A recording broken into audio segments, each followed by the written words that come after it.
Olá, você vai ver nesta edição do Câmara Rio Notícias. Começam na Câmara do Rio as reuniões das comissões de representação que vão acompanhar o retorno às aulas na rede municipal e o desenvolvimento econômico e tributário da cidade.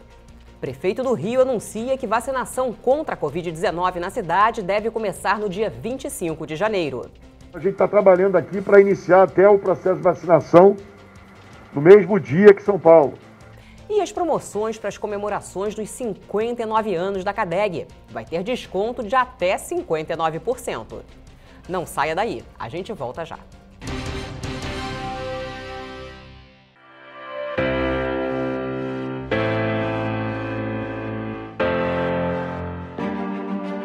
O Brasil não vai parar. O governo federal vem trabalhando no combate ao coronavírus. O Ministério da Saúde já distribuiu 26 milhões de testes para estados e municípios e possui uma reserva estratégica de distribuição de mais 6 milhões de testes válidos, tornando o Brasil o 8º país com o maior número de testagens do mundo. O governo federal está fazendo a sua parte. Faça você a sua. Evite aglomerações, use máscaras e lave sempre as mãos. E não compartilhe notícias falsas. Em breve, já iremos vacinar você e milhões de brasileiros. Ministério da Saúde, Governo Federal.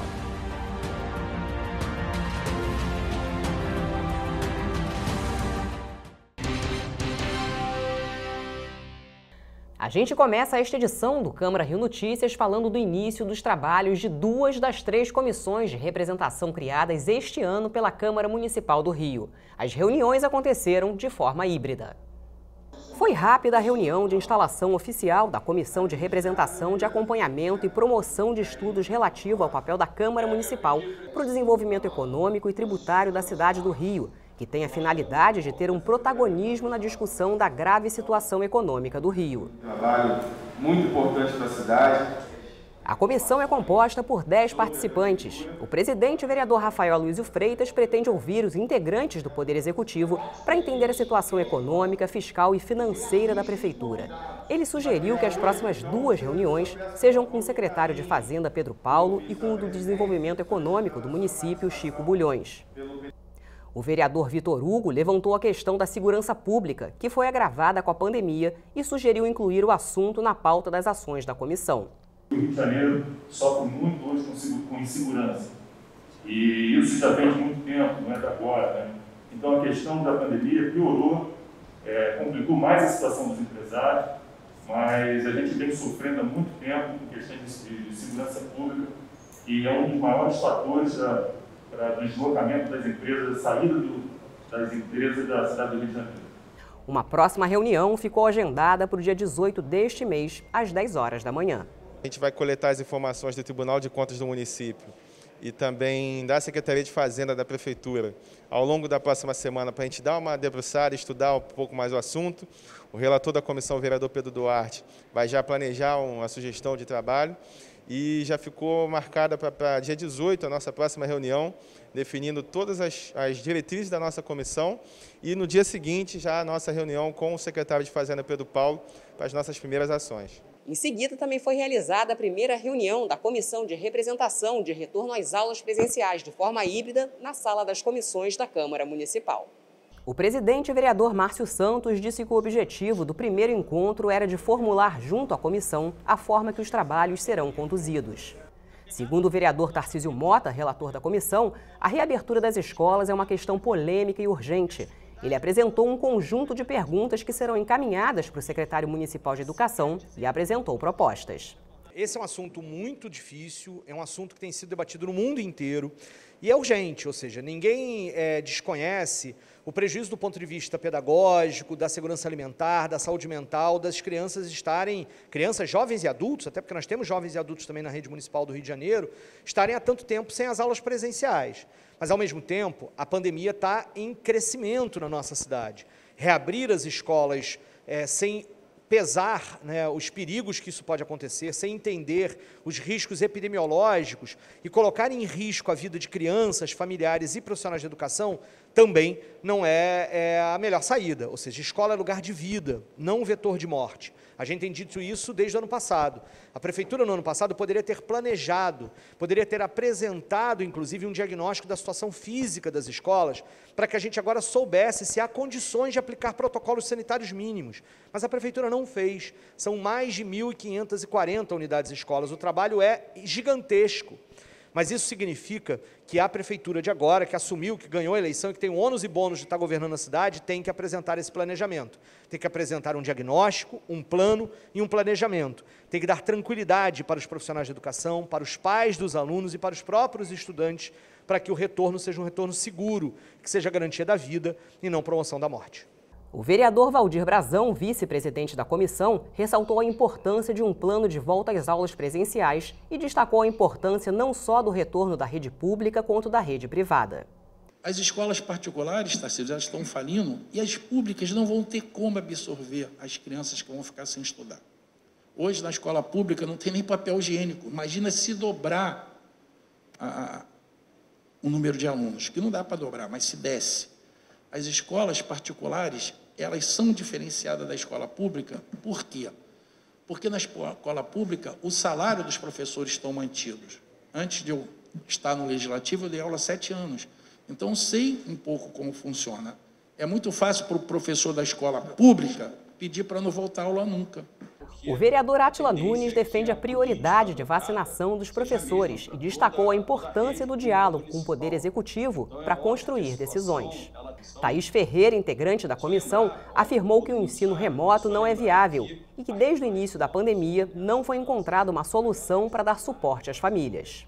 Os vereadores vão analisar o ofício apresentado pelo vereador Tarcísio Mota e encaminhar o mais rápido possível para o secretário municipal de Educação, Renan Ferreirinha. A próxima reunião foi convocada para o dia 18 deste mês, às 2 da tarde. Nós temos pressa, mas agora depende muito da agenda do secretário, né? A comissão está à disposição, eu já fiz contato com o secretário, no primeiro momento ele se colocou logo à disposição, pedi agora novamente para ele abrir a agenda e tal, e agora é aguardar o retorno dele e a gente ir até ele e saber como que nós vamos proceder daí para frente. Mas o primeiro passo é ir até o secretário. A vacinação contra a Covid-19 no município do Rio de Janeiro pode se tornar uma realidade a partir de 25 de janeiro. Essa é a previsão do prefeito Eduardo Paes. Ele anunciou que a cidade terá 450 pontos de vacinação e que assumiu o compromisso de comprar mais de 3 milhões de doses da vacina Coronavac. A cidade já tem uma data para começar a vacinação contra a Covid-19. O prefeito Eduardo Paes disse que pretende iniciar no mesmo dia que São Paulo, ou seja, 25 de janeiro. O anúncio foi feito durante coletiva à imprensa no Centro de Operações. Nós estamos, se Deus quiser, caminhando para até o final desse mês iniciar a vacinação. O secretário Daniel Sorange está saindo daqui agora, indo para mais uma reunião no Instituto Butantan, reunião que ele já fez durante a transição, antes até de eu ter tido aquele ato com o governador João Dória. Nós temos um entendimento já com o Butantan fechado desde dezembro, agora a gente pode abrir esses dados de aquisição de cerca de 3.200.000 doses. Era esse o documento que eu firmei com o governador João Dória lá atrás. Aquele documento foi firmado depois de uma visita feita pelo Daniel Sorange 2 semanas antes ao Instituto Butantan. Ele está voltando lá hoje, uma reunião que já estava marcada, para se iniciar isso. Então, a gente está trabalhando aqui para iniciar até o processo de vacinação no mesmo dia que São Paulo. A vacina usada na cidade vai ser a chinesa Coronavac, feita em parceria com o Instituto Butantan. O laboratório pediu à Anvisa autorização para uso emergencial. A previsão é que a cidade tenha 450 postos de vacinação. A Prefeitura passou a divulgar um boletim com novos dados da Covid-19. O objetivo é fazer um acompanhamento semanal sobre os riscos da pandemia em cada bairro. De acordo com o boletim, 25 bairros da cidade têm risco alto de Covid-19. Esse dado leva em consideração as mortes e as internações. O principal deles é a zona portuária, seguido pelo Centro, Rio Comprido, Botafogo e Copacabana. Já entre os bairros com risco moderado, em primeiro lugar está Guaratiba. Nós decidimos parar de olhar para a cidade como uma coisa só. porque a cidade não é uma coisa só. Então, por isso é que o Daniel está fazendo referência aqui às diferentes áreas da cidade. Não dá para imaginar que a realidade de Santa Cruz é igual à realidade do Leblon. Então, por isso essa análise passou, quando as pessoas perguntam, vamos decretar tal medida em toda a cidade? Faz parte do cerne, do âmago do nosso plano, estabelecer distintas regiões da cidade e fazer uma atuação localizada pelas distintas regiões da cidade. Essa questão das divisões por áreas, ela é super importante do ponto de vista epidemiológico, porque quando a gente sabe aonde tem um aumento de casos e pode agir naquela determinada região, a gente consegue, de fato, fazer ações de bloqueio e ações de vigilância para diminuir a disseminação do caso. E o governo do estado também anunciou novidades sobre o combate à Covid. O governador em exercício do Rio informou que a Fiocruz deve começar a produzir as primeiras doses da vacina de Oxford no próximo dia 20. Cláudio Castro participou de um encontro com a presidente da Fiocruz, Nízia Trindade, na sede da fundação. O governador em exercício visitou o Centro de Biomanguinhos, onde será fabricada a vacina desenvolvida pela Universidade de Oxford em parceria com o laboratório AstraZeneca. O governo anunciou que adquiriu 16 milhões de seringas e agulhas ao custo de 17 centavos a unidade e que a metade do material já está à disposição da Secretaria de Saúde. A minha presença aqui ele é muito mais para coroar esse apoio que eu venho dando sempre. A gente teve essa parceria enorme que vai ser uma nova fábrica lá em Santa Cruz. E outras, temos a parceria em Petrópolis, lá com a residência oficial do governo. E eu não tenho dúvida que essa parceria ela vai ser também um sucesso na imunização do nosso povo. O cuidado que está sendo feito, o respeito à pessoa que está sendo feito. A Fiocruz pediu à Anvisa autorização emergencial para o uso de 2 milhões de doses de vacinas desenvolvida pela Universidade de Oxford. O pedido deve ser analisado em 10 dias. E você vai ver no próximo bloco. CADEG oferece um mês de promoções para comemorar os 59 anos da Central de Abastecimento.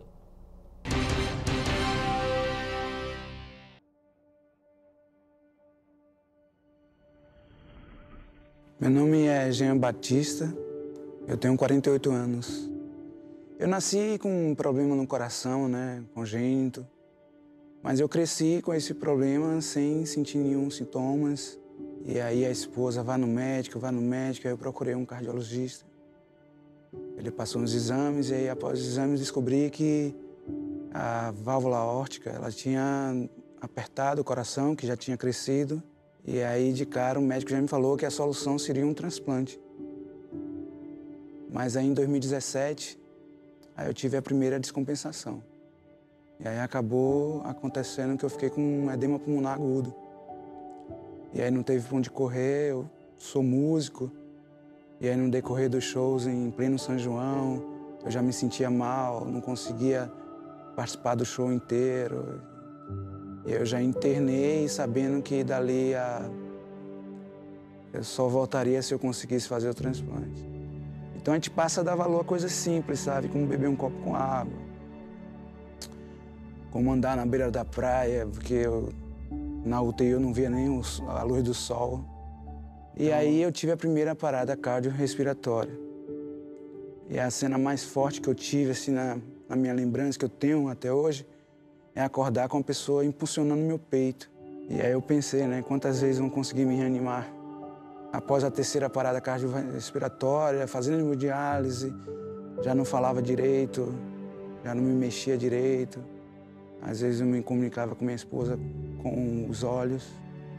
E eu me sentia muito sozinho, às vezes, durante a noite principalmente, não conseguia dormir, com medo de não acordar.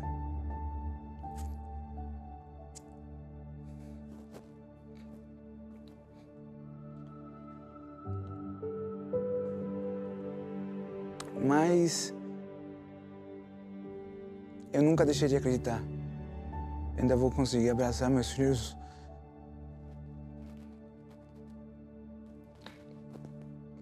Mas aí, no dia 4 de agosto de 2017,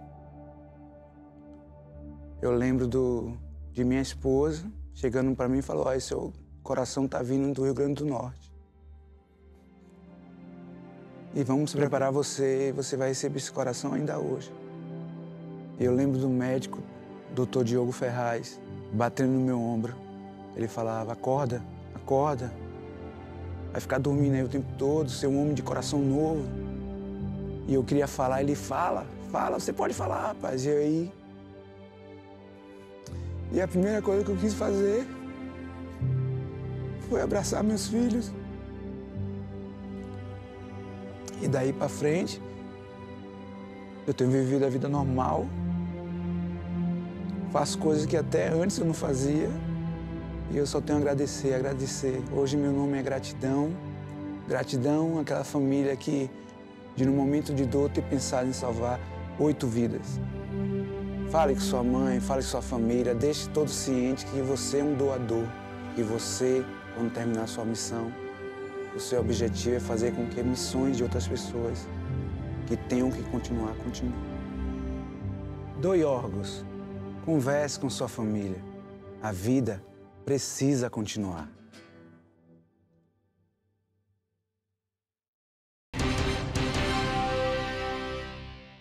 O prefeito Eduardo Paes voltou atrás e decidiu não reabrir as áreas de lazer na orla da cidade nesse fim de semana. O prefeito do Rio tinha anunciado para domingo a reabertura das pistas junto às praias do Leme ao Recreio para pedestres e banhistas. A medida causou polêmica entre cientistas e profissionais da saúde. Com a nova decisão do prefeito, as vias seguem liberadas para a circulação de veículos aos domingos e feriados. Eduardo Paes afirmou que a prefeitura vai fazer uma campanha de conscientização sobre o uso de espaços públicos antes de reabrir as áreas de lazer para os pedestres. E a menos de 10 dias das primeiras provas da versão impressa do Enem, aumenta a ansiedade de milhões de alunos inscritos para o Exame Nacional. O repórter Sérgio Costa conversou com um professor sobre dicas essenciais nessa reta final para o Enem de 2020, que por causa da pandemia do novo coronavírus só vai ser realizado este ano. Na contagem regressiva para a realização do Enem, algumas dicas são fundamentais. O distanciamento físico entre alunos e professores deixou os estudantes ainda mais inseguros. Eu converso com o professor e doutor em letras, Pablo Jamilk, que vai dar orientações importantes. O que ainda pode ser feito para dar essa tranquilidade aos estudantes? Bem, quando nós pensamos em preparação para o Enem, existe sempre um longo período pelo qual o aluno passa. E nós tivemos um caso ímpar, que foi o caso da pandemia. O aluno ficou distante das salas de aula, apesar de ainda estar em salas de aula virtuais. Isso, de certa forma, aumentou a tensão dos alunos. Por quê? Porque essa ausência de contato com os demais colegas e com os professores fez com que diversos alunos não soubessem sequer o grau da própria preparação, o nível da preparação. Então, é muito importante considerar que, neste momento, o aluno deve, sim, observar que a reta final não é momento de aprender conteúdos novos, e sim momento de revisar o que já foi aprendido. Para diminuir a tensão, é fundamental considerar que esse é um momento de resumo, esse é um momento de revisão, não é momento de exasperar o intelecto do aluno tentando aprender conteúdos novos que ele ainda não estudou ao longo do ano. Agora, você falou na questão da revisão, né? É muito comum o candidato, né, o aluno, ficar tenso, né, e não saber como fazer essa revisão. O que ele deve priorizar, por exemplo, dentro da sua experiência, focando no passado das provas do Enem? Bem, todo aluno que já prestou pelo menos uma edição do Enem sabe que a prova é extenuante, ela é cansativa, é uma prova com muitos textos, é uma prova longa. Porém, ela avalia a capacidade de o aluno perceber quando é necessário se aprofundar no texto e quando não. Então, vamos aos pontos importantes. O que é que o aluno deve, neste momento, ler ou reler ou rever? Resumos de periodização literária, porque essa clareza sobre períodos literários é fundamental para a prova de linguagens. A prova de linguagens exige esse conhecimento, que é um conhecimento histórico, e também é um conhecimento artístico.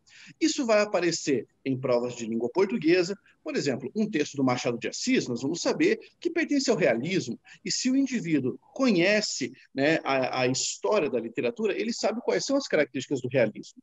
Então, esse é um momento interessante para o aluno rever este aspecto. Vamos pensar, então, por exemplo, em matemática e suas tecnologias. Eis um momento interessante para rever alguns conteúdos que costumam cair com maior incidência. Algumas fórmulas, que são fórmulas que já caíram em edições anteriores e que se repetem. Então, esse é o momento de repassar algumas fórmulas, fazer uma boa revisão de periodização literária, observar dentro de linguagens, por exemplo, variação linguística, um termo muito importante e que costumeiramente cai em provas. Agora, a gente sabe que não tem solução milagrosa, né? Tudo que você já aprendeu já está dentro da sua cabeça, né? Como é que a gente consegue driblar esse medo, essa insegurança? Porque parece que a sensação é de que vai dar um branco, né? Exato. Sérgio, a nossa mente funciona de uma maneira curiosa. Quanto mais tensos nós estamos, mais nós bloqueamos o funcionamento das sinapses que dão acesso à nossa memória de longa duração. Eu trabalho com isso em ciência cognitiva. Então, quanto mais tenso está o aluno no momento de resolver uma prova, ou na última semana, na semana que antecede a resolução de um certame, mais ele tem a impressão de que ele não sabe a matéria, de que ele não aprendeu a matéria e de que há muita coisa para ele rever. Nesse momento, algumas estratégias de diminuição da tensão são necessárias. Por exemplo, não passar o dia todo estudando. Isso é um erro. Muita gente acha que, bem, eu vou passar o meu dia todo revisando, resolvendo exercícios, eu estou fazendo o certo. Não, na realidade você está colocando mais tensão sobre os ombros. O importante neste momento é você criar uma rotina, e essa rotina deve ser saudável. Você ter 1 hora por dia para você fazer uma caminhada, para você ter que planejar suas refeições para serem refeições leves. Você tem que ter uma rotina que, apesar de regrada, te dê paz de espírito. Tirar talvez uns 10 minutinhos para fazer uma meditação e conseguir desbloquear essas sinapses. Você não pode ir para a prova nervoso. Eu costumo dizer que a teoria de resposta ao item, que é algo que se aplica no Enem, avalia mais a competência emocional do candidato do que a competência técnica, a competência científica. Está mais em jogo a competência emocional do candidato. Sua dica final para o aluno que está inseguro. O aluno que está inseguro nesse momento precisa entender que ele não pode cobrar de si o resultado. A única coisa que ele pode cobrar de si é preparação. Então, se você estudou ao longo do ano, você fez a sua parte. A sua parte era estudar, era buscar os conceitos, resolver os exercícios, praticar as redações. Isso era a sua parte. Isso você pode se cobrar. Você não pode se cobrar o resultado, porque você não sabe como você estará no dia da prova, como estará o seu aplicador no dia da prova. Você não pode saber quais serão as polêmicas que envolverão o Enem. Todo ano existe uma polêmica diferente. Ou é a linguagem utilizada, ou é a redação que vaza, ou é uma questão que apareceu confusa. Tudo isso impacta na hora da resolução. Então, saiba que, isso é até estranho falar, mas nós aprendemos isso quando praticamos meditação. Você não está no controle. E justamente sabendo que as coisas são imprevisíveis e que você não está no controle, a sua parte, que era de estudar, você já fez? Então tire o peso da aprovação dos ombros e vá com a responsabilidade de fazer a sua melhor prova. A CADEG comemora 59 anos e, mais uma vez, quem ganha os presentes é o público, que terá descontos de até 59%. Será um mês de promoções. A história do CADEG, o Centro de Abastecimento do Estado da Guanabara, começa bem antes da sua fundação. Em 1907, foi inaugurado o Mercado Municipal na Praça 15, no centro do Rio.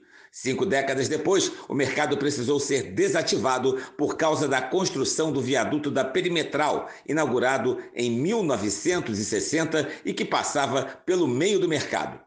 Atualmente, nem o viaduto existe mais. Ele foi demolido durante as obras de reurbanização da cidade para a Olimpíada de 2016. Sem o mercado municipal, os comerciantes se transferiram para uma área de 100 mil metros quadrados no bairro de Benfica, na zona norte do Rio. A Cooperativa de Banco de Crédito Federal, que era uma instituição financeira, comprou esse terreno, que era da extinta fábrica de cigarros Viado, e que foi construído todo o complexo numa área de 100 mil metros quadrados. E começou a operar em 1962, de 9 de janeiro de 62. Tombado em 2018, a partir de uma lei do vereador Tiago Carribeiro, da Câmara Municipal do Rio, o CADEG tem hoje 714 lojas e salas e vende de quase tudo. Funciona 24 horas e pelos seus corredores passam diariamente cerca de 10 mil pessoas. O CADEG também é o maior distribuidor de flores do estado. Você tem cerca de mais de 150 produtores rurais que plantam lá suas flores, suas plantas na Serra, em Teresópolis, Friburgo, Petrópolis, e vêm no seu caminhãozinho, plantam, colhem e vêm diretamente vender aqui de segunda a sábado, entre 2 horas da manhã e meio-dia. Normalmente eles fornecem às empresas de atacado, a empresas de decoração, as floriculturas. Esse é um segmento muito forte no CADEG de flores e plantas. Outro segmento muito forte aqui no CADEG é o hortifruti, né? O atacado de hortifruti, frutas, legumes, enfim, e afins, que funcionam normalmente na madrugada e algumas varejos funcionam durante o dia. Outro segmento importante demais também é o segmento de vinhos e bacalhau. E o CADEG é referência no Rio de Janeiro em venda de bacalhau por questões qualitativas, a qualidade do bacalhau e a concorrência aqui. Tem muita gente vendendo bacalhau de boa qualidade. Então, você consegue, sim, pesquisar, né, um produto de boa qualidade num preço bem justo, né, por ter mais de uma empresa oferecendo.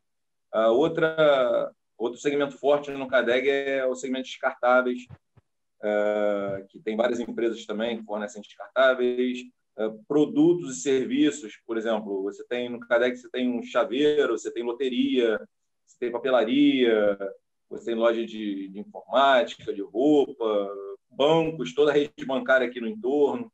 E também o CADEG é um lugar muito seguro, né? Então, tem segurança 24 horas. Nós temos um batalhão aqui bem na saída do CADEG, que se instalou cerca de 1 ano atrás. Com a pandemia, o movimento no CADEG caiu cerca de 30%. Desde dezembro, os comerciantes comemoram o aumento nas vendas, agora com mais cuidado. Tem totens em álcool gel espalhados por todo o CADEG. Então, assim, nós temos o cuidado com toda a higienização. Nós estamos com uma empresa fazendo higienização diária no CADEG, tem um funcionário higienizando o corrimão das escadas rolantes todo o tempo de funcionamento, os botões dos elevadores, os banheiros, fiscalizando as pessoas para todos usarem máscara nas dependências. Então, os cuidados a gente está tomando, né, justamente para poder passar o mínimo ileso possível, né, dessa situação toda. E para comemorar os 59 anos completados neste 9 de janeiro, os comerciantes vão fazer um mês de promoções.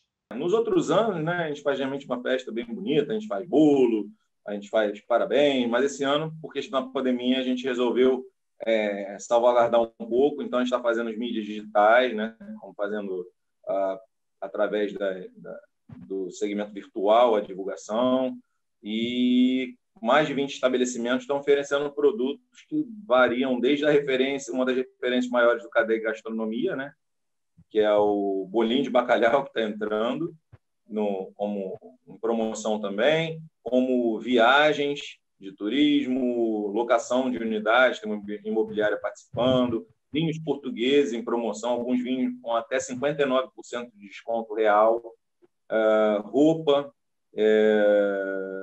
enfim, tem vários outros segmentos aqui que estão entrando nessa vibe da promoção, justamente abraçando a causa. Até álcool gel tem promoção durante esse período, até o dia 9 de fevereiro. E o Câmara Rio Notícias de hoje fica por aqui. Acompanhe nossa programação também nas redes sociais. A Rio TV Câmara está no YouTube, no Facebook, no Instagram e também no Twitter. Obrigada pela companhia. Até a próxima!